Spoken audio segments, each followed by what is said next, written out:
Welcome to Speak Now, Hold Your Peace. I am Say What I Feel Dre, and today we got a show. We're gonna be talking about friends, y'all. Uh, we're gonna talk about growing apart from friends, and we're gonna talk about toxic friends. Now, that's two different things, but bringing the show together, I'm bringing two episodes together so we can knock it out. I hear some feedback back there. Somebody got some feedback, or you got some feedback back there. I think How much feedback do I have?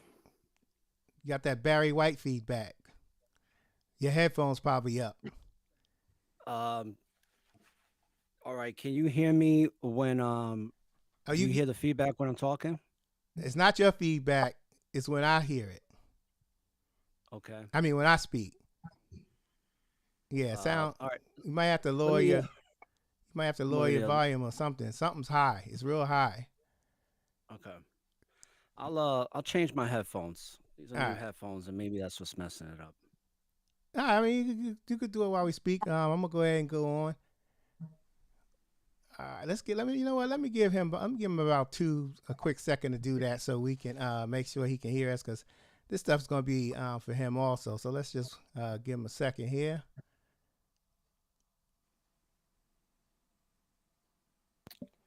All right. How about that? Is that better? All right, let me see here. I still hear something. I don't know, but we're gonna go on. We're gonna just keep going and see Okay. if it goes away or not. But so today we're talking about toxic friends and growing out of a friendship. Okay, so where do I want to start? Let me just see something here. This issue is bothering me. I got to do something. I'm sorry, y'all. Give me a second. Just be quiet for a quick second.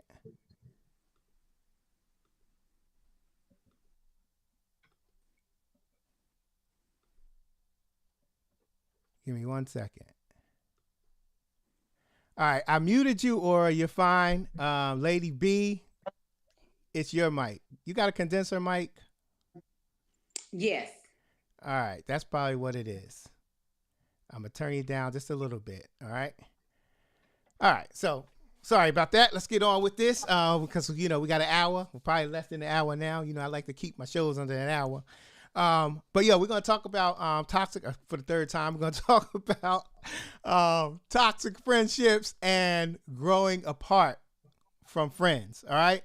So before we do that, real quick, I want y'all to quickly introduce yourself, because I was gonna do it, but I can't say the first word of your podcast, silly, because I have a tough time pronouncing unapologetically. Yeah, go ahead. Introduce yourself. I am. I am Lady B. I am the podcast host of Unapologetically Living a Lifestyle. You got it, Dre? I got it. I got it. Unapologetically Living is a lifestyle podcast, encouraging people to live the life that they want to live so that they can be free emotionally, mentally, and spiritually. All right. All right. All right. Or my man, introduce yourself, brother. All right.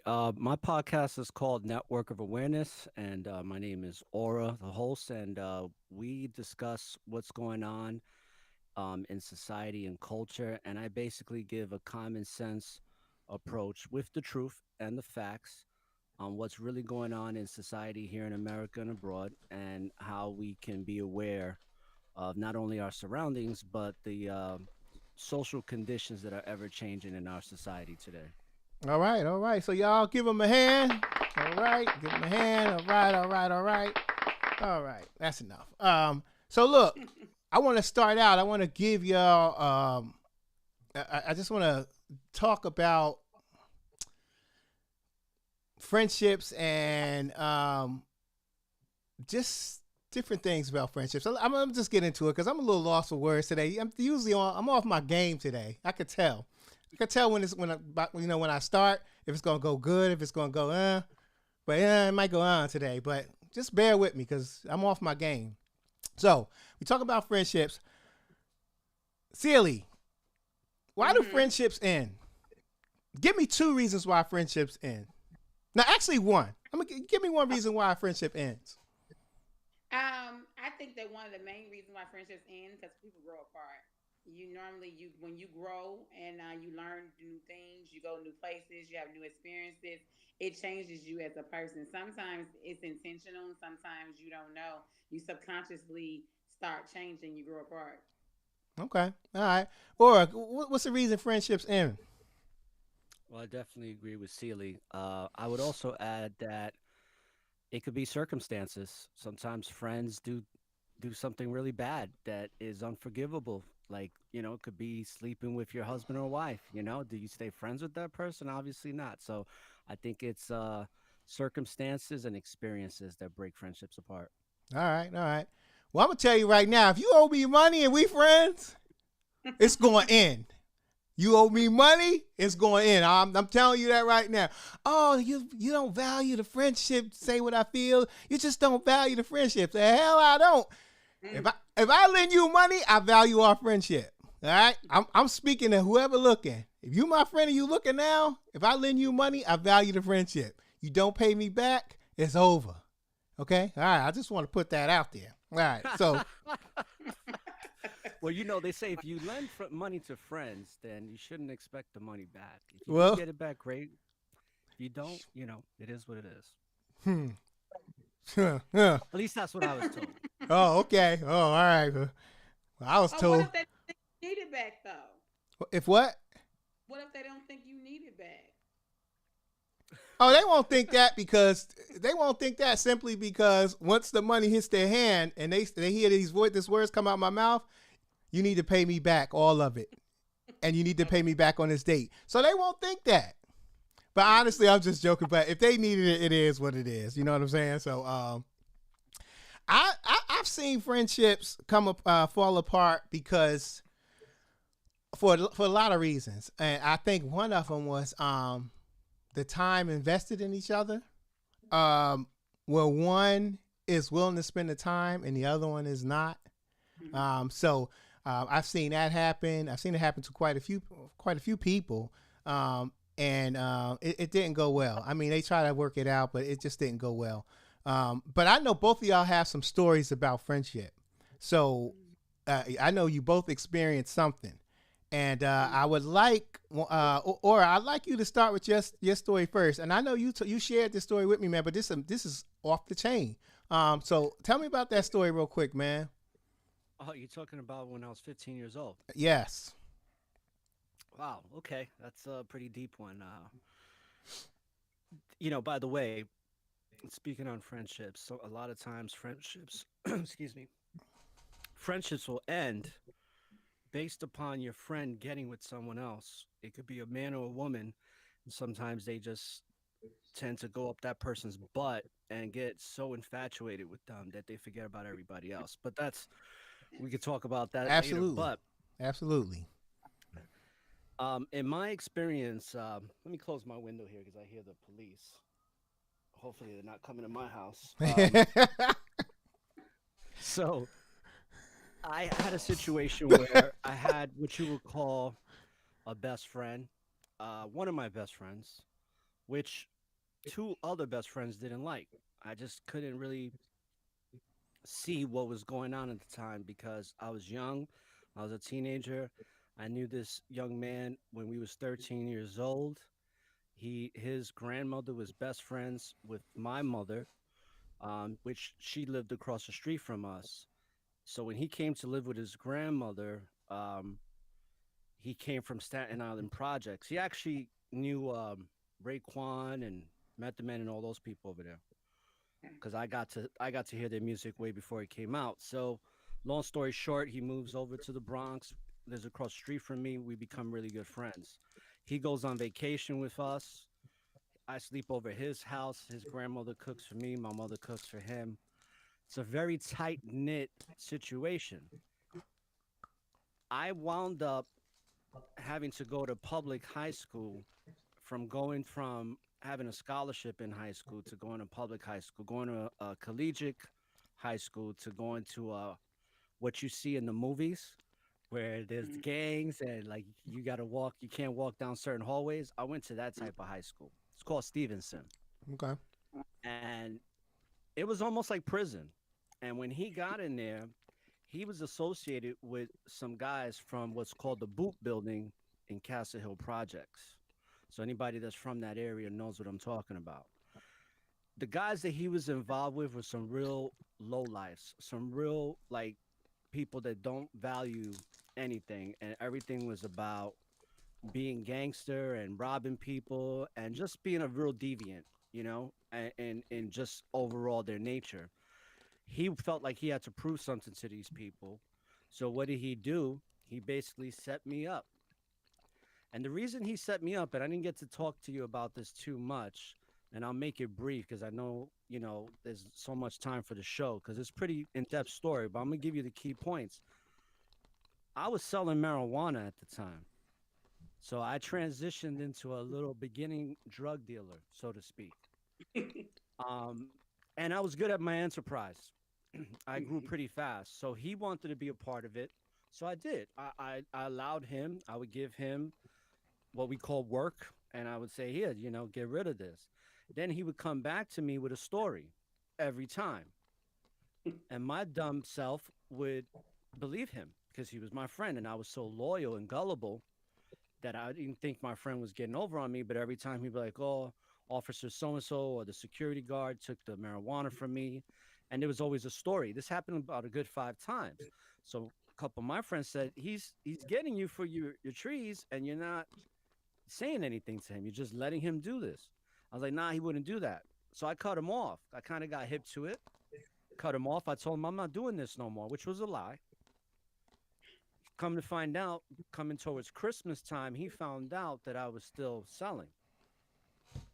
So on Christmas Eve, he got a couple of his friends to set me up to literally just rob and kill me. That's what he did. And he set it up on Christmas Eve at like around 11:30 at night. And I guess he found out I had a lot of money on me because my mom, not knowing the situation, told him that I had a lot of money on me and told him to go look for me because I was out in the streets and I was actually out with a friend, my friend Mike, who's actually now in Naval Intelligence and CIA. And he told me about some of these guys that their life amounted to nothing. So that's good to hear. But when he set me up, I was walking down Castle Hill Avenue. For those that know, I was coming up to what they used to call Joe's. It was a very, very famous bar on Bruckner Boulevard in Castle Hill. And as we were walking up, there was a guy waiting by himself at 11:30 at night in the corner. I thought it was weird. So my friend Mikey says, don't worry about it. Just keep walking. Like, he ain't gonna do nothing to us. Next thing you know, we're walking. That same guy plus another guy that was with Danny when I bumped into Danny. I didn't get to tell you that. I bumped into him. He's like, hey, your mother wants you to go home because she knows. I said, okay, no problem. So he kept walking. As I walked the block down, there was a guy waiting for me, and then another guy came out, and they basically ran up on us. One of the guys pulled out a big knife. When I said, what's going on? It was like, run your money. And I started laughing. I thought it was a joke. I thought they were playing a prank on me. So I was like, come on, man, stop playing. So when I said that, one of them punched me in my face. When he punched me in my face, it wasn't hard. Like I thought he was going to hit me hard the way he swung, but it actually felt real soft. So my friend Mike started fighting with that guy. When I went to go jump on that guy, the other guy pulled out this big butterfly knife and he put it right in my stomach, like the tip of the blade. So he's like, give us your money. And he's like, we know you got money. And I had it right in my back pocket. So he's searching my Columbia gizmo. I'm pretty sure you're familiar with the Columbias. Yes, sir. So he pulls out my Snoop Doggy Dogg album. So that kind of gives you a time frame of when this happened. Right. Because this is when Snoop Doggy Dogg's album, Dog Pound, first came out. It was like a week fresh. You sure that wasn't Death Row Records trying to get you? No, I wasn't that big yet. All right. I was an MC, but when he couldn't find the money and it was in my back pocket and I wasn't trying to give it to him, which was dumb. He was about to stab me, and my saving grace, the Most High, was right there. There was cops coming down, but they weren't coming down for me and my friend. They were just patrolling in a car, two of them. Okay. So they start running because they see the cop car. One of goes 5-0. So as he's about to wedge this knife right in my gut, and I mean literally, like he pulls back, and this kid was known. The dude that was gonna do this, he was known for being ruthless. He was like that, set it off, dude, and he didn't like me. So when he was about to stab me, they stopped. They ran. We flagged the cops down to tell them that we was about to get robbed. The cops was actually drinking 151 rum at the time. We saw it right in the middle console. And these dudes Red-eyed. was with your friend, your so-called friend. These dudes that ran away. Mm-hmm. Yeah, they were from that building.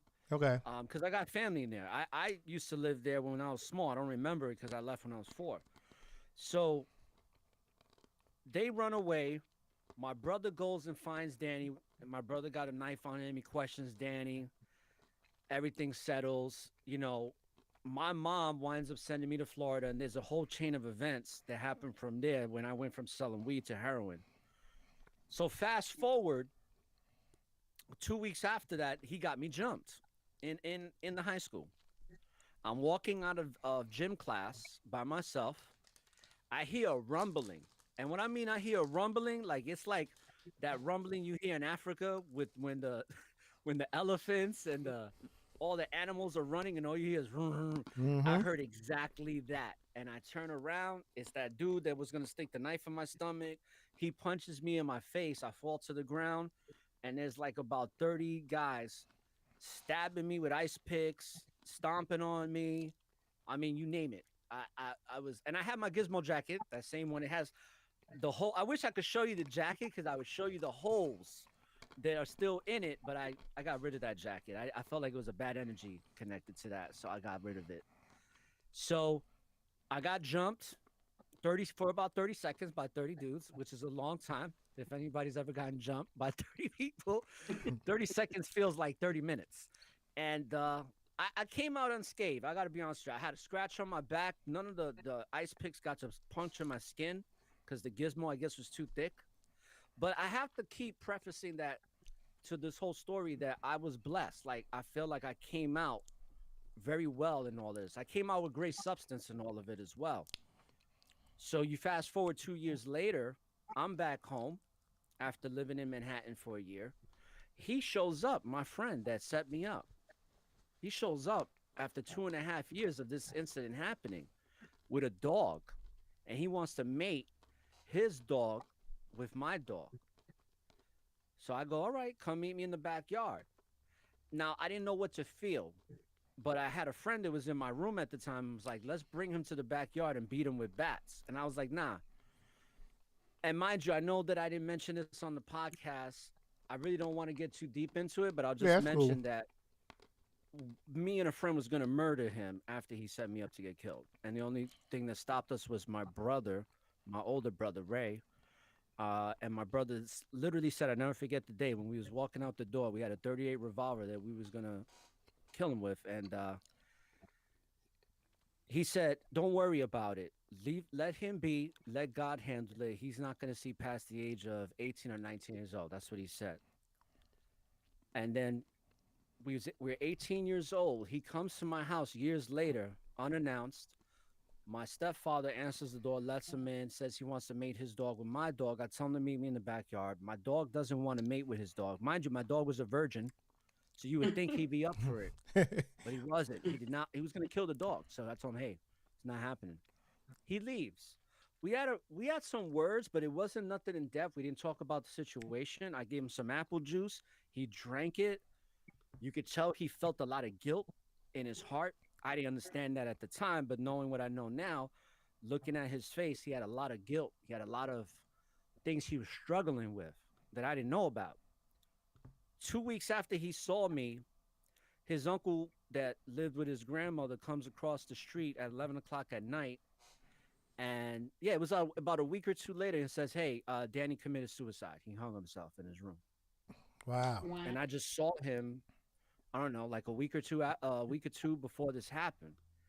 And what's interesting is as soon as I heard the words, I got on my knees and I thank God that he was dead. I know it sounds messed up, but at the time, I was very happy that he was dead because that was like something that was really bothering me. And I felt like I never got retaliation. But then I thought about what my brother said, and my brother said that he wasn't going to see past the age of 19 or see the age of 19, and he died at 18. So my Mm. brother made this prophetic claim that God was going to handle it. One of my friends said that that was not a suicide, that somebody set it up to make it look that way. Mm. Or others say that he felt so guilty that he lost his very closest friend and Mm. realized it and Wow. probably thought he was the shittiest person. Oh, I'm sorry if I cursed, That's fine. but So, that he was the worst person in the world mm. and felt the guilt about it and decided to take his life, Wow. you know? And Yeah. that those whole course of events has made from the beginning of when that happened and everything transpired after that. I used to be a happy-go-lucky person. So what that friendship did to me, it made me a very rigid man, a very reserved man. Like I'm the type of person I don't talk a lot in crowds Okay. unless I'm very comfortable. I Right. just stay quiet and observe. I've always been like that, but I'm like that on steroids now. And Mm. sometimes it makes people uncomfortable, which I don't Mm-hmm. care because after you've been through what I've been through and the trauma, you got to prove to me that you're trustworthy. And Yeah. even when you Yeah. do prove that you're trustworthy, your trust, and this is something I was going to mention about friendships, is that friendship is a day-to-day process. It's not Yeah. I'm a good friend in 2019, but in 2020 I'm not going to be that good of a friend. I'm going to be a lackluster, mediocre friend.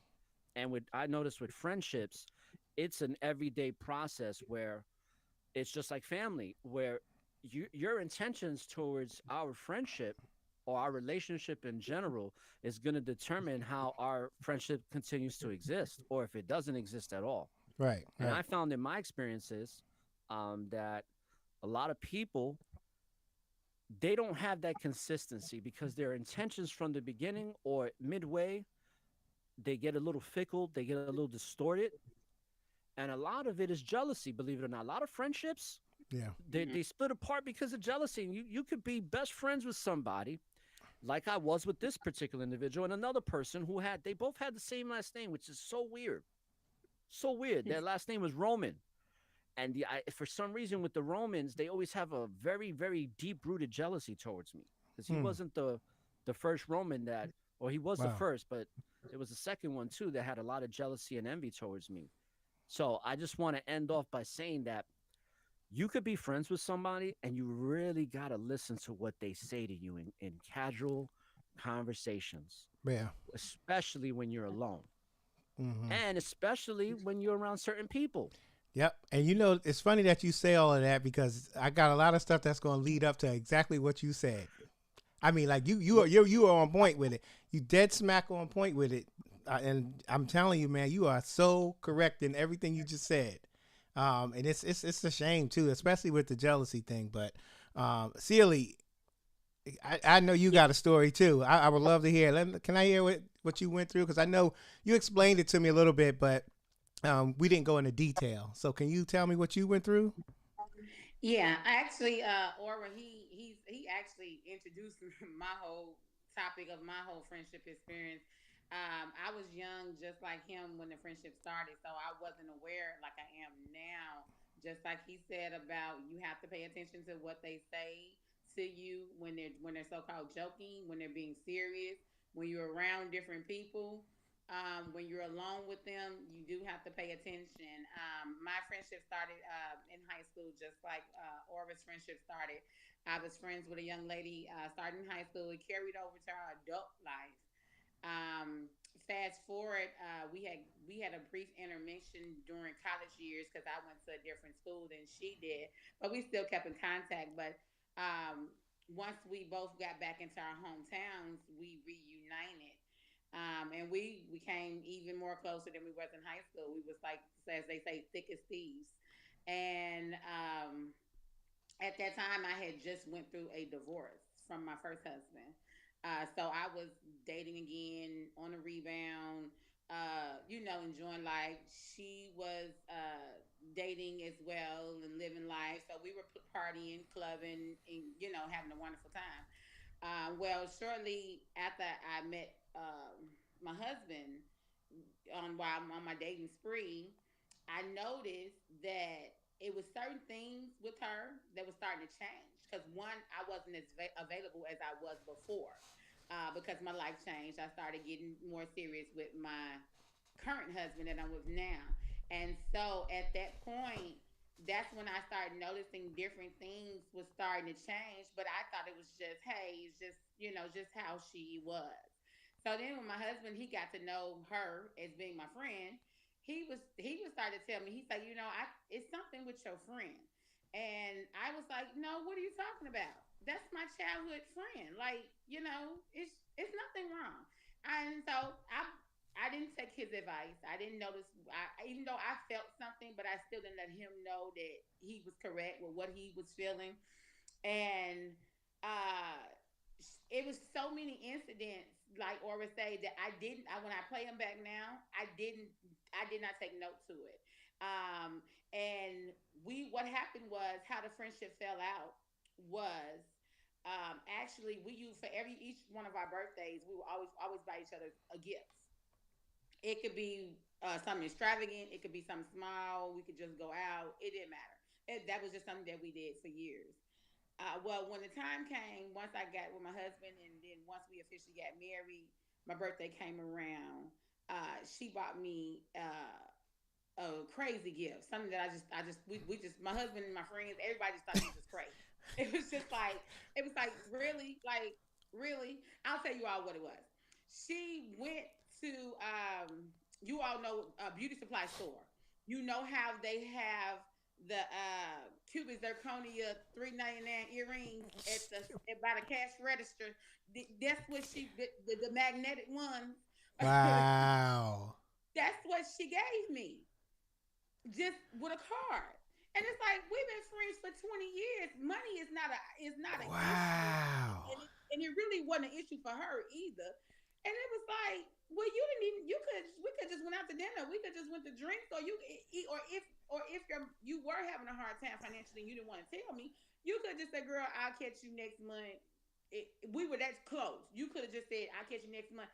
It was like, so you're really gonna buy me a $3 magnetic set of studded earrings from the beauty supply store, and then she know that I wasn't even the type of woman that wear cosmetic jewelry because I have sensitive skin.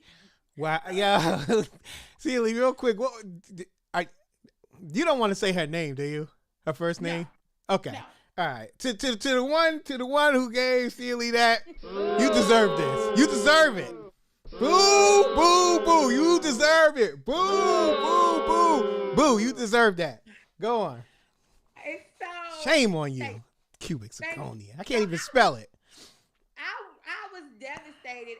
When I got the gift, I didn't even know what to say. I was just speechless for the first time in my life. I didn't know what to say.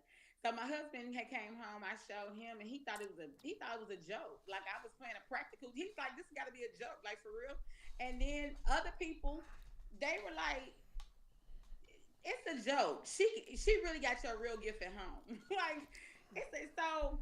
I say, well, a couple days went by. She never said anything like, oh, I got your real gift at home. And so I know this ain't I just funny then. sat I mean, it wasn't funny then, probably, but oh man, that's right. crazy. So yeah, and so then I approached her and I said, well, over the phone. So I said, well, I got a question. Why did you buy me those magnetic studded earrings from the beauty supply store?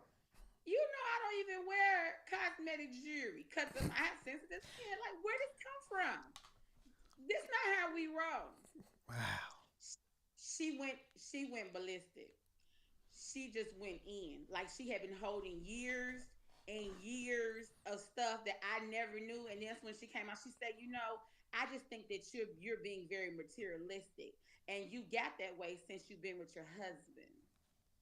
I knew that was coming. I knew that was coming. It's always the husband or somebody that just came to life. No, it's you.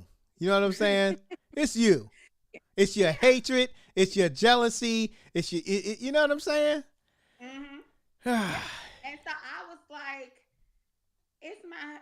I'm materialistic. Like these are $3.99 studded magnetic earrings from the beauty supply store. We are grown women. We are over 30 years old. And you tell me that I'm just being materialistic because my husband has me thinking I should get the higher end things of life. Where did this all come from? I didn't know she brought up so much stuff. I never even knew she felt any type of way about anything. We never had any arguments. We never had any disagreements. I never knew she felt some kind of way about my husband at that time coming into my life. That she just felt like he changed me for what she say the better. That I became on an upper echelon. And it's like, well, when was you gonna sit down and have this conversation with me? So you decide you're just gonna give me this inexpensive gift to, I guess, bring me back down to earth. And so it's like, and that whole ordeal. Once she just let me know she showed me her real hand of cards. I never felt the same about her ever again. And then that's when the friendship ended. We stayed cordial. We're still cordial to this day, but it's nothing, it's no type of friendship or anything because we don't live in the same state. So, but it's just the simple fact that that was over 15 years of friendship that went down the drain over a gift. But it really wasn't the gift. The gift is what broke the ice so I can find out what she really felt all these years, stuff she had been holding in, and how she felt like I was different because now I didn't get married and my life is different from when I was single and I was in the streets, I was clubbing, we were having a ball. Oh, I was the best friend ever. I was just wonderful. But then when I became a wife and life changed, we still hung out, we still talked every day and everything. But you feel like now your husband is giving you a different mindset. He has you thinking on a different level. She even brought up my job. Oh, you think you're all that because you work Damn. for this big hospital in Chicago, and so it's like, and you hang out with all these, these prestigious medical people at the hospital. It's like those are my coworkers. Like, what are you? I took you with me to the hospital parties. I introduced you to those medical professionals. So it's like I clearly didn't feel like she was beneath me if I'm taking you with me, but I never knew the whole time you were going with me to those parties and you felt some kind of way because these people are of the elite in the medical field. They're doctors, nurse practitioners, things like that. And it's like I had no clue. So when Aura said about friendship, pay attention. That's my number one thing now. I'm 40 years old now. I pay attention to how people, what they say, they word choice when they're talking to me, and their patterns, their actions, how they move when they around me by myself, how they move when they around me and my husband, or how they move in a room with a bunch of people. I pay attention to how they are. If you're different when you are around me versus a group of people, or you're different when you're around people that have money, that's well off versus people that you consider that they're not well off, they don't have as much money. If your personality, your character changes, I make a mental note now. Back then, I had no clue. Wow, wow. That's something, man. Like, wow. And I've seen cases with both of you, both of the stories you guys gave. I've seen those cases. I've seen both of them, and it didn't end well, and it's still not well, especially with Aura's situation. That won't. There's no piecing that up. You know what I mean? There's no piecing that up. And with yours, it's just like, I mean, it could be saved, maybe, depending on the person and how forgiving that person is. But I've seen people, in your situation, Celie, I've seen this happen a couple of times, and it had two different outcomes. One was good, where they patch it up, and the other one is just, they just don't speak anymore. But I came up with a list, right? And I got it right here, and I'm going to go through some of these, and we're going to talk about these. We'll keep them brief, but I just want to talk about these. So this is my list of why friendships grow apart or why they get toxic. Okay. First reason, They only call when they want something. Okay. Yeah. I mean, you know, if they need something Monday, they're calling you. They need something Tuesday, they calling you. Need something Wednesday, calling you. Thursday, they calling you. Friday, when they got their paycheck and they out. Right. Friday night, you like this. Crickets. You know what I'm saying? Yeah, Because I don't have any of those types of friends anymore. Man. That category don't even exist for me. yeah, you're good. You good. You lucky. You one of the lucky ones. Because me, Right. like, I'm not saying I have that now, but I've had that before. And I'm going to be honest with you. I've been guilty of that too. So I'm not going to just say, you know, I was done dirty, but I've been guilty of that. And it wasn't purposely done. But, you know, my wife always my wife is a straight shooter. She tells me exactly what I'm doing wrong, just as much as the good. And she ain't biting her tongue. So if I'm wrong, I'm wrong. It's not, it ain't, it's not like she gonna sugarcoat it, but you know, if I'm wrong, I'm wrong. You know what I'm saying? So that only call in when they want something, that's definitely one of the big ones. Number two, the conversation is never equal. Yeah. Now I know y'all experienced this. Y'all talking, whatever, and that your friend just go right off. It ain't about you. It's just, you know, you know what I'm saying? Have y'all experienced that? Any of y'all experienced that? Like, and even just like talking about stuff that's like not, like you're talking about something and they just not on that level. You're talking about making moves, career moves, you know, trying to start a business, and they just like, man, I ain't messing with that. I'm gonna do me. Have y'all experienced that? Yeah. See, I thought you meant something different by that, but go ahead, Celia. I thought you meant something different. See, the conversation is never equal. I thought you meant like them talking and not allowing you to talk. And I was gonna say sometimes I think that, especially with the friends that I have, that I've continued to have, that I say are my true friends, we have those situations a lot, but it's really based upon if something's going on in our lives, we spill it out and we just go on a rant. And it's not so much that it's not equal, it's just because we know that the person we're talking to is going to allow us to vent and let that all out and listen. So I am victim of this where I sometimes start letting them know the challenges that I'm having in my life, and my friends call me and do the same thing. All right, and that's But what I know what you mean. yeah, but that's what I meant. What you thought is what I meant. I just took it to another level, but that's exactly what I meant. Absolutely. Celia, you ever had this issue before? Yes, I go through it all the time.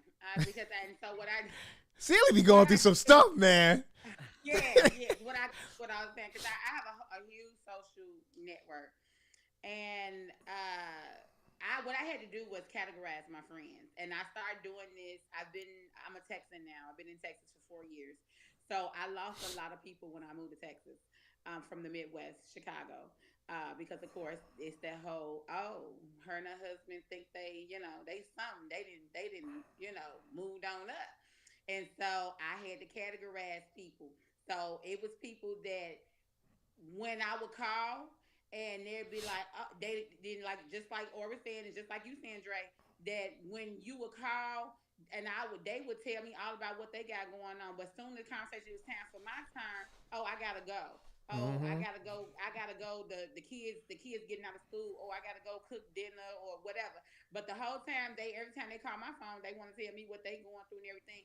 But I'm coming with good news. I'm not coming with no drama. I'm not coming with no depressed story. So, that they're not trying to hear that. I'm telling you, I'm waiting on the realtor to get back to me because my husband and I just put a bid in on a home. You know what I'm saying? I'm telling you, my credit score went up 30 points. I'm excited. Things like that. They're like, I don't, so then, I gotta go. I gotta go pick the kids up because these are conversations that they don't want to have. So I go through that all the time. But to help remedy that now, I put people in categories. So you don't get the business side of me. You get the regular, just, hey, how you doing? The weather's good. Oh, Macy's got a sale. You get that. You get that out of me. And then the people that I discuss business with, they get the business side of me because we're on the same level. We're talking about credit scores, we're talking about real estate, we're talking about marriage, our kids being successful. So they get a different side of me because I say, okay, because him or her mindset is not there.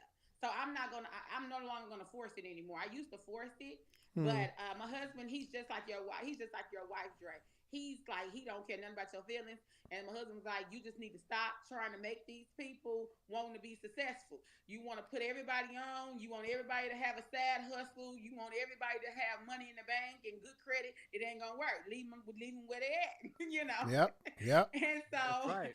I had to learn that to leave some folks where they is. But what you meant when you said when you had went off to the detail when you were saying earlier about the conversation is lopsided and you know it's lopsided, I was gonna tell you all real quick. It was a hilarious story with my husband.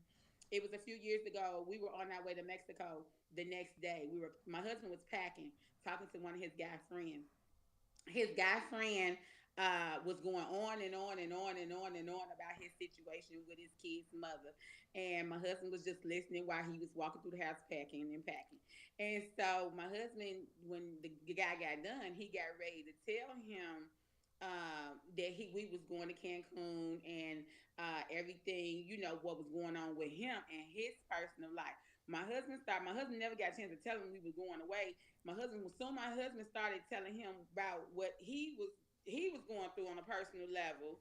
Soon as he got ready to start talking, the guy said, "Oh, I gotta go. The Bulls or the Lakers game is coming on in 2 minutes." Wow.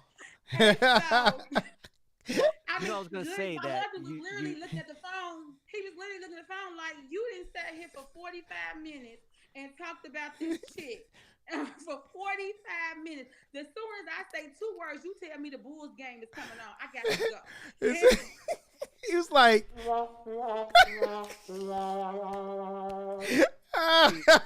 she she's doing a lot and better so than what me was, but because this the best part. So the guy was on my social media as well. So we went to Cancun, came back. He has the same exact birthday as my husband. I took my husband to Cancun for his birthday. When we came back, I uploaded the pictures and told everyone that I took my husband to Cancun for his birthday. He instantly calls my husband. He said, "Wait a minute, you went to Mexico? When?" He said, "Don't you remember that day when we talked and you got off the phone to watch the Bulls game? I was trying to tell you she was taking me to Mexico." wow. Wow. That's crazy. she's doing a lot better than me because I've been in Florida almost 5 years. I told you this, Dre. I've been in Florida almost 5 years. Sometimes I wonder why. Sometimes because I only came out here to raise my daughter, and now that Mhm. that's over and done with, I haven't made any friends. At 43 years old, I feel like I'm so critical of people now, and that whole listening thing I was talking about, that I'm not impressed. I even when I was dating some of the women out here, I was just not impressed. I was just like feeling like almost like I was in college trying to date high schoolers, and even making friends with another man. It's like I'll give you an example. I made friends with a guy who was about in his mid 30s, good brother, very conscious, very aware. We had some very in-depth conversation. He was also a hip hop artist, but we talked about that thing about that little jealousy or whatever. And I'm not saying that I don't know if he was jealous of me, but we had a couple encounters. I'll tell you one real quick where I came to his house. His girlfriend had a couple of her friends there. One of the girls that was there, she was very tall. She was about the same height as me, or maybe an inch taller. She was about 6 feet. So when we're walking, we're going to downtown to go have some drinks, and I just said, "Wow, you're very tall." As she's standing next to me, he pulls me over to the side and says, "Bro, you can't be saying stuff like that." I'm like, "What?" He's like, when you said she's very tall, he's like, you can't be saying stuff like that. And I'm saying to myself, I can see if I say, "Hey, you got some really big titties," that's Right. inappropriate. Right, Then right. if he came and pulled me to the side and be like, "Yo, Reg," or like, "What's going on here?" But I just said very nonchalant, and she didn't think nothing of it. She just was like, "Yeah, I am." Like she even done modeling, so it was a good segue into a conversation. And I had said it so nonchalantly. I wasn't. It was just an observation that I just noticed that this woman was a tall woman, and obviously she knew it too, and she agreed. And this dude he felt compelled to pull me to the side and try to correct me. And it was the first time he did it, but then he did it like another 3 or 4 times after. And that's when I was like, nah, nah, nah, I'm not playing this game. Plus, I'm older than him, so he should respect his elders. I felt like Mm-hmm. he should know that there's certain criteria, that there's a certain way that you go about things. And the way he was talking to me sometimes is like he was trying to be my dad.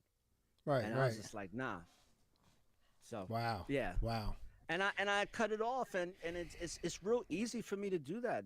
But I'm okay with that. I Yeah. really am. I'm not trying to make friends with crabby people or people that are not comfortable in their own skin. Right, right. Not happening. And there's a lot, and you know what? There's a lot of them that are just not comfortable with their own skin. They're not happy with themselves, and Yeah. they're gonna try to push that off on you. Okay, like you said, I'm closing on the house. Where? Why? Like what you do that for? I rather they try to rationalize why you should stay down. I'm Yes. closing on the house. Nah, I rather just pay rent. That way something go wrong, I ain't gotta fix it. You gonna have to fix all of that when it goes wrong. Shit like that. You know what I mean? Yes. So Yes. it's Yes. just it's stuff, little small stuff like that. So I know we short on time. I'm gonna keep going a little bit, but number 3, they put you down, and that's basically what you was just saying.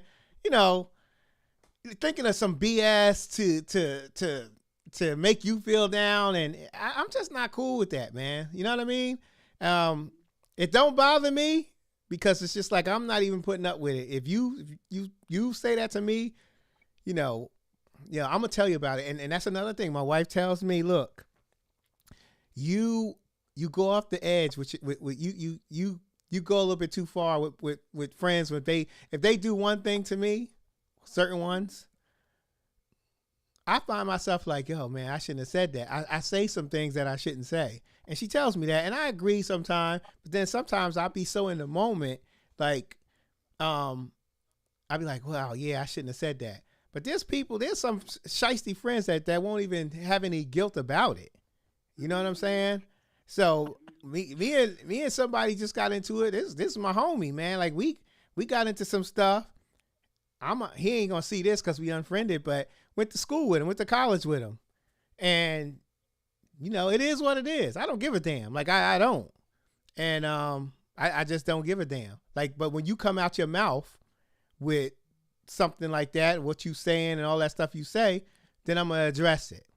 You know what I mean? You know, And I might have took it a Andre, little bit. I was thinking you should put red flags by these by these statements you got over here, because they all red flags. Yeah, they are. And let me tell you, man, you feel bad about yourself when you spend time with them. That ain't nothing but them making you feel bad. That's number 4. Okay. They ignore your problems and start talking about theirs. Y'all, we just talked about that, didn't we? Didn't we just talk about that? Just like I'm just gonna wrap some of this up. Competitive, aggressively competitive. Yes. You know what this reminds me of? You know what number 6 reminds me of? I go out and get Christmas lights. I light it up, and the neighbor goes out and buys twice as many and lights it up. You know what I'm saying? It's competitive, man. Friends are competitive. That's it shouldn't be like that, but it is. You know what I'm saying? I'm sure y'all had some type of competitive friends, and a little competition ain't bad if you, depending on what it is. If you competing, I'm gonna lose weight. We'll both lose weight or whatever.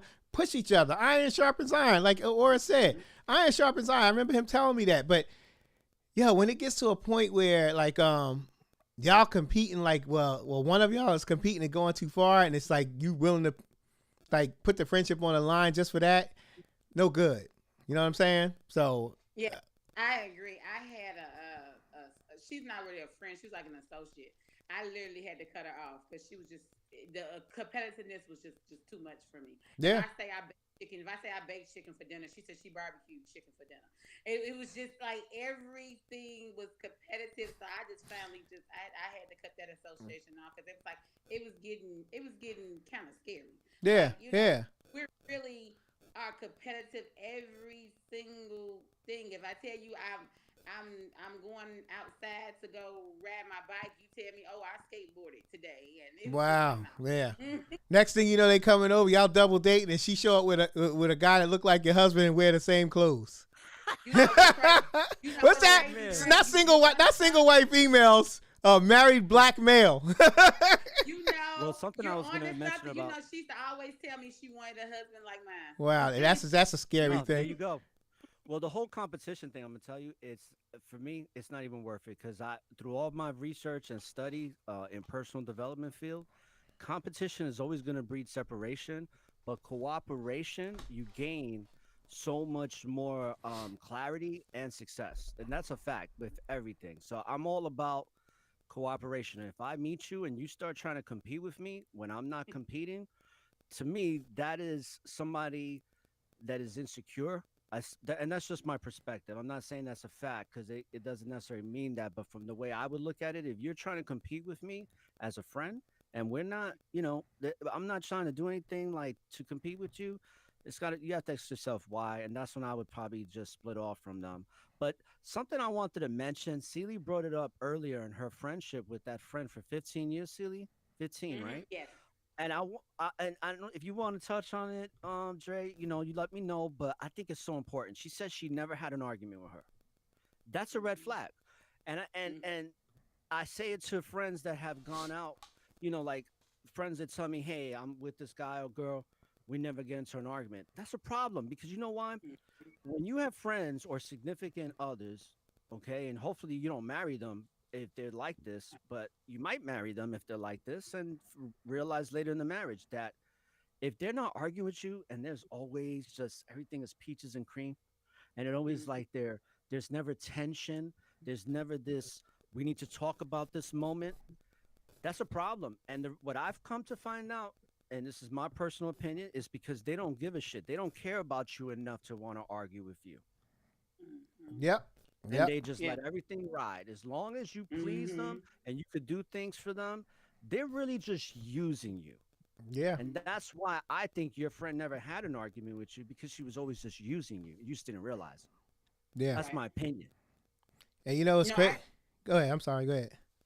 No, I was gonna let them know. I do. I agree 100%. I think you hit it right on the head. At that time, I couldn't see it, but now looking back, you are right. I thought it was just like, oh, we just got this wonderful friendship. We never argue, and the whole time I was getting used, and that's why my mother used to say, you can't see the forest for the trees because I was in it, so I couldn't see it. But then, like I told you, when I met my husband, he saw it instantly, just like you just picked it up. When I said it, you just picked it up. You was like, wait a minute, you was friends for 15 years and you never had an argument. I couldn't see it. Wow. Wow.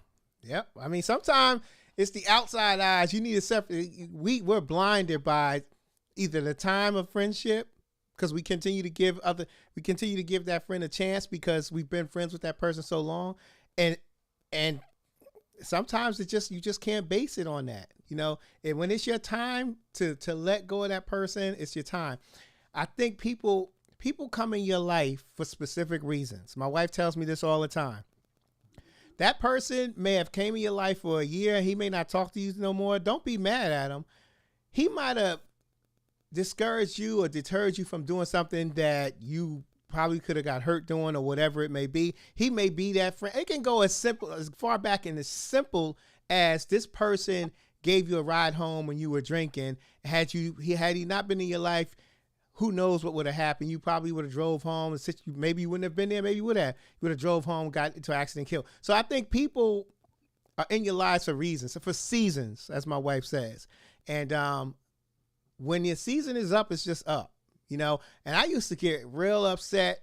Like, I'm like, damn, like this is supposed to be my boy. He ain't even call me. But then again, I wasn't calling him either. So who am I who am I to say, I'm upset that he didn't call me? But there's people I did call and, text them, whatever.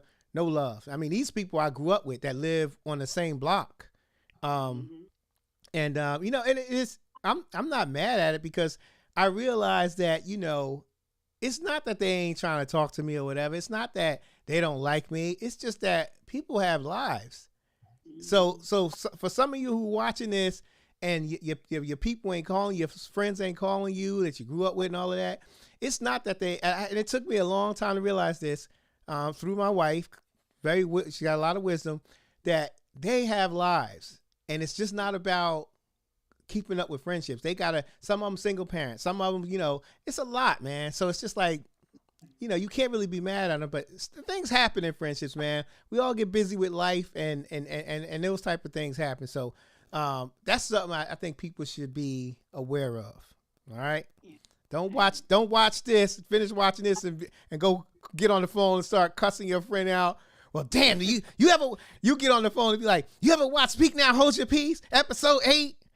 You ain't watched episode 8? You need to go watch it and call me back. And if you don't call me back, you gonna know why we ain't friends. Like, it's cool, yo. You ain't gotta go through all of that. Don't let this show get you, you know what I'm saying, in a mess.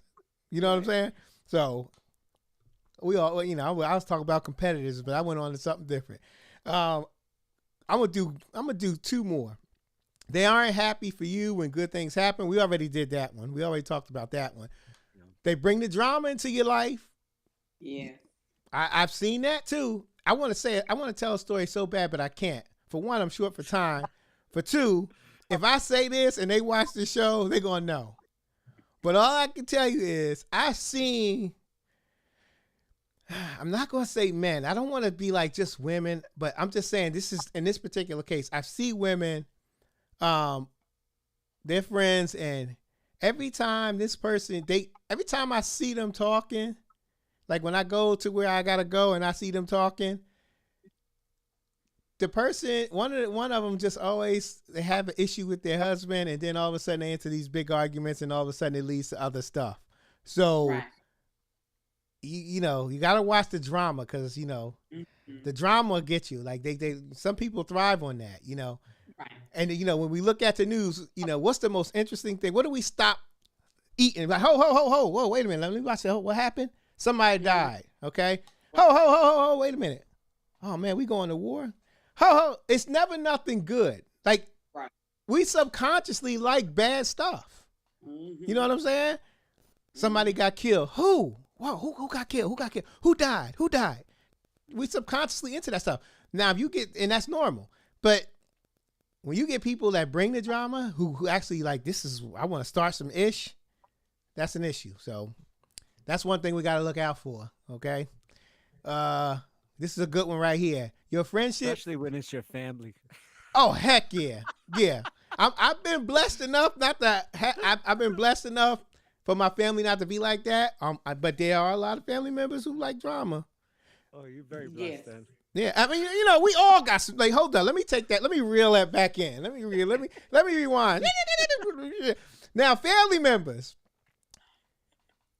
Sometimes, there's a little drama. It's not purposely done, but we all got that uncle that goes to the liquor store. You got that uncle that gets drunk, think he can dance. You got that uncle, you got that mother who gets drunk and makes their kids dance for everybody that's there.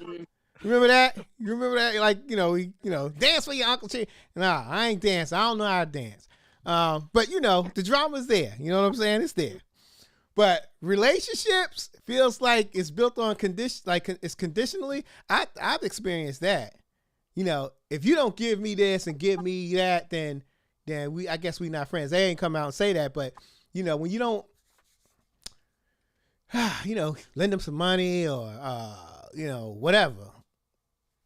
It's just like whatever. Y'all ever experienced that part? The conditionality? Yeah, I had one. It actually, I thought the friendship was going good.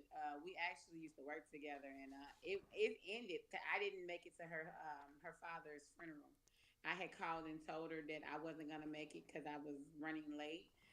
because I had went away for the weekend with my husband, and by the time we got back into the city, I was already the funeral was over with, and so I texted her and told her I was going to be running late, and she didn't want to continue the friendship. She told me that she that was the most important thing to her in her life, and I wasn't there by her side, and I just felt like, it's not like I avoided you. You knew I was on my way back in town, and I didn't get there in time, and but it was one of the, I could that was one of the conditional friendships where it felt like, okay, well, you wasn't there for me during this exact time. You wasn't at, not overall I was there, but I wasn't at the service.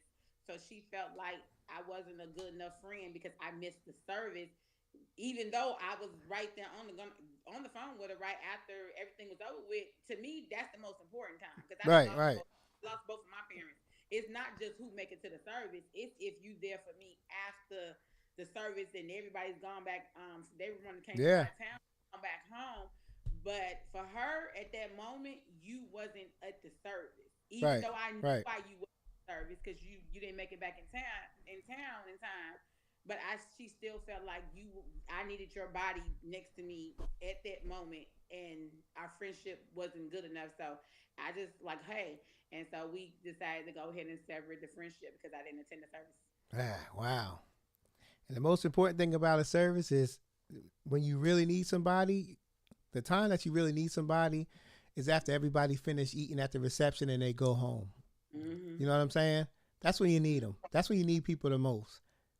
But uh, or you ever experienced the conditionality of friendships? Yeah, I think a lot of people that are listening and watching, they can relate to this, and I'll make it brief. And I've noticed this in a particular industry, and I'm pretty sure you know people like this, both of you. It's the people where, and this I would say these types of dynamics in friendship started back in the, I would say, I seen it when I was even a kid in the '90s. So you have these friends that go into these new ventures, like Bitcoin is one of them now, or back in the days it was the where you buy all those different products and you sell them online and you get points for it. It was called something way or Amway. Amway. Amway. Yeah, Amway or anything that's network marketing related and stuff. And you'll have these friends that get involved. I had a particular friend who got involved in the gold bars and buying gold bars and investing and all this other stuff. And it was like, okay. And then he'd call you. And if you're not down with it or signing up, it's like, guess what? Our friendship is probably not going to be what it used to be. And we're going to probably lose contact. And I've had a lot of those experiences. And it's one of those things where their whole purpose for even contacting you was really to sell you. And they should just tell you that. And then if you say no, leave it be. That's Right. what I used to do. If I had something I was offering especially when I was in insurance, if my friends didn't want it. But sometimes I had friends that say they did and then wouldn't go through with it. And I'm like, yo, what's going on? Oh, I didn't want to tell you no. Why not? I didn't want to hurt your feelings. I'm Wow. like, I'm selling to hundreds of people. Why am I going to worry about yourself because you're not going to make my career, you Right. know? But Right. Right. it could sever the relationship. That's true. True indeed. Let's see. Your friends bail on you in hard Ah, times. How many times ah, have we seen that? And I only got three more after this, but these are important. So, that was very important. yeah, tell me about that, man. So, friends bailing on you in hard times. I've had that happen. That ties into people they get with too. In my experiences, depending like especially most of my friendships growing up, I had some female friends, but not a lot. I didn't have many. But with my male friendships, if they got with somebody, they turn into a whole nother person. It's matter of fact, we're gonna talk about one person because I used to love this brother very dearly, man, and I still do, but you wouldn't notice it. You would never tell if I was around him because it'd be like nothing. But we're connected family wise now because his daughter and son from their mother is related to my daughter's mother. They're cousins Mm-hmm. on their first cousins. And he's the type of person that when he claimed to this person, he started speaking like her. I mean, literally, he would say words that he never used before. And when I needed him, he wasn't there for me. And matter of fact, when really needed him, when I was with my child's mom, he was the one that was let's just say that he was promiscuous. He wasn't a faithful man to his women. Hmm. I was. And I had a particular situation that happened that would always happen to me. But because I was upset in my current relationship, I kind of went along with it a little bit. I didn't go too far. I didn't sleep with the woman or anything, but I did hang out with her. He got caught with his phone number got found. The girl gets called. I get brought up in the story. And he gets questioned on it and he spills the beans. Like he goes like if he's going to testify, he spills the beans immediately. Like they don't even have to coerce him. They don't have to threaten him. He just literally starts spilling the beans. And then I wind up showing up, right, to my apartment. And he's in my apartment crying. Just tell him, I already told him. And I'm looking at him. We're in our 20s. Okay, I'm like, we're like 24 years old at this time. We're grown men. And he's crying and I'm like, what did you do? And my girlfriend's sitting right on the couch and his girlfriend's all amped up. She's looking at me like, oh, you messed up. We got you. Like Yeah. she's all happy. She's like ecstatic because she's like that lawyer that knows that they're gonna get that conviction Uh-huh. sealed and they just feel good like they won the case. And your boy And sitting there like I this. was that criminal that they always wanted to catch that they never could catch. And he's sitting. I lost my friends. One of my friends that they call Black Mike. If he's gonna watch this, he's gonna be laughing. When he heard about the story, he lost respect for him. He's like, "You was crying." And he's like, "You didn't even try to lie. You just." Yo. And I'm like, Yo, it's just like this. If I'm that dude that you "Bailed on talking, me, man." yeah, if I'm that dude you talking about, you be like this. You be like, did you cheat? Your boy be like, you're like, I'm your boy. Did you cheat? Yeah, dude. Yo, you gotta go. You can't go out like that. You can't. I don't know his name, but homie, you can't go out like that. No, Well, he went can't go. out like Ain't that, nothing went wrong out with a like grown sucker man multiple crying. times. Look, ain't nothing wrong with a grown man crying. I cried the other Nah. day, but Not in that situation. you do something like that, and you crying because you got caught. No good, no good. Listen, They with it, apply after too all much that, pressure. I still try to cover my tracks. Yeah. Believe it or not. That's how I was rolling. Wow. I still try to. I actually left the apartment and started making phone calls. I didn't come back for like 2 hours. That's another show, man. That's a whole nother show. Yeah, Woo! but that he bailed on me, and I can't like. It's one of those things where like I just want to end it off as far as this topic that loyalty and the way your friends commit to that loyalty. Pay close attention to that. Pay close attention because you'll know it could be a small situation, it could be a big situation. Just pay very close attention how they rise to the occasion when you need them to be there. Right, 'Cause right. it's so important. Yeah, yep. I'm gonna go through number 10. I got two more. I'm sorry. I know I said that before, but I got two more. So number 11, secrets. Got to be careful telling your friends about secrets. Don't tell them. Don't tell them about your love life. Don't tell them about any issues y'all going through as a husband and wife. That's your business. Don't want to share it because I guarantee you, I've seen this happen. It'll come out. Whether you upset with that person, they're going to say something. And if they just can't hold water, they're going to say something. I know one person who can't hold water. If you tell them, if you want, I was almost inclined to call this person and let her know that I have a new live show, Speak Now, Hold Your Peace, because I know she'll tell everybody. It's the best marketing that you can get for free. You ain't got to pay nobody to market. Tell a big mouth person. Bam. You know Andre got a show. He's taking all his time and spending it with his show instead of spending time with his kids and all that. Stuff like that. Like, they'll just make stuff up. You know what I'm saying? But that's a good one. Secrets. Don't tell them nothing. And the last one, if they talk bad about their friends in front of you, guess what? They talking bad about you in front of them. I know I've been a victim to that before.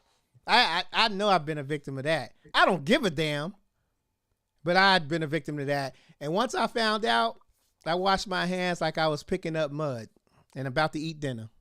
Wash my hands quick. Boom. Get the towel. You're out of here. Out of here. So I know y'all experienced that probably too, but Yes. I thought that was important. But we're going to wrap this up, man. Look, I appreciate both of y'all for coming on, man. This was good, man. This was good. It was pretty good, and I appreciate you sharing your stories. You know, a lot of people don't like sharing their stories, but I honestly, and I really appreciate you guys sharing your stories. And you know, you're more than welcome to come back. I'm sure I'm gonna have both of y'all back on there anyway. Yeah, appreciate it. Yeah, and, yep. And Aura, I'm gonna be on Aura's on his show, and I'll be promoting that too. So soon as I get the full details and all that, I'm gonna promote it on my page. He's got a good show. Sealy, I know your stuff is bang. You gotta let me get on that show one day, please. So okay, good. That'll be good. So, look, y'all. We out of here. Just want to thank y'all for coming through, and check out the Speak Now, Hold Your Peace YouTube page, where you can look at all the shows from previous weeks. Make sure you join the Speak Now, Hold Your Peace Facebook group. We on here. We out here, man. We out here. So thank y'all, and y'all stay on, and we out of here. All right. Peace. All right.